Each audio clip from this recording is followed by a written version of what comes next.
The American dream, like many ideals, was partly symbolic, but partly real. So in the 1950s and 60s, say, there was the biggest growth period in American economic history. The Golden Age. It was pretty egalitarian growth, so the lowest fifth of the population was improving about as much as the upper fifth.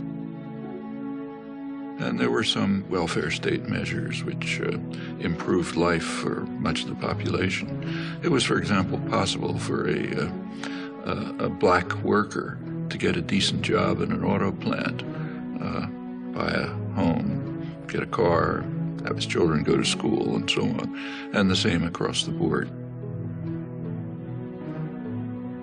When the U.S. was primarily a manufacturing center, it had to be concerned with its own consumers. Here, famously, Henry Ford raised the salary of his workers so they'd be able to buy cars.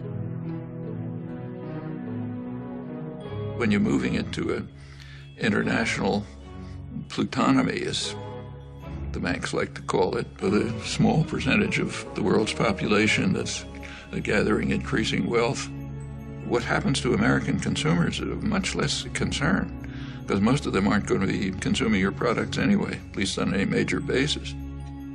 Your goals are profit in the next quarter, even if it's based on financial manipulations, high salary, high bonuses, produce overseas if you have to, and produce for the wealthy classes here and their counterparts abroad. What about the rest?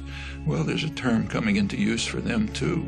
They're called the precariat, precarious proletariat, the working people of the world who live increasingly precarious lives. And it's related to the attitude toward the country altogether.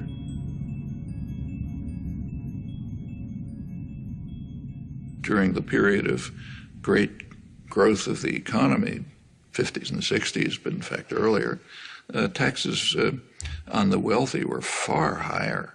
Corporate taxes were much higher. Taxes on dividends were much higher. Simply taxes on wealth were much higher.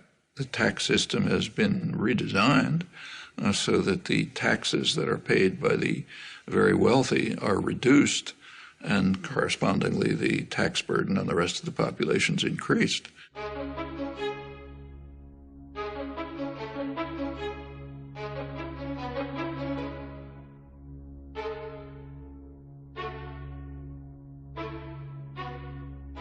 Now the shift is towards trying to keep taxes just on wages and on consumption, which everyone has to do, not say on dividends, which only go to the rich. The numbers are pretty striking.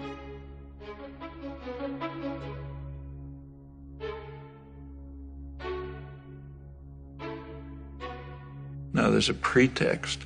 Of course, there's always a pretext. The pretext in this case is, well, that increases investment and increases jobs. But there isn't any evidence for that. If you want to increase investment, give money to the poor and the working people. They have to keep alive, so they spend their incomes. That stimulates production, stimulates investment, it leads to job growth, and so on. If you're an ideologist for the masters, you have a different line. And in fact, right now, it's almost absurd that corporations have money coming out of their pockets. So in fact, General Electric are paying zero taxes and they have enormous profits. Lets them take the profit somewhere else or defer it, but not pay taxes. And this is common. The major American corporations shift the burden of sustaining the society onto the rest of the population.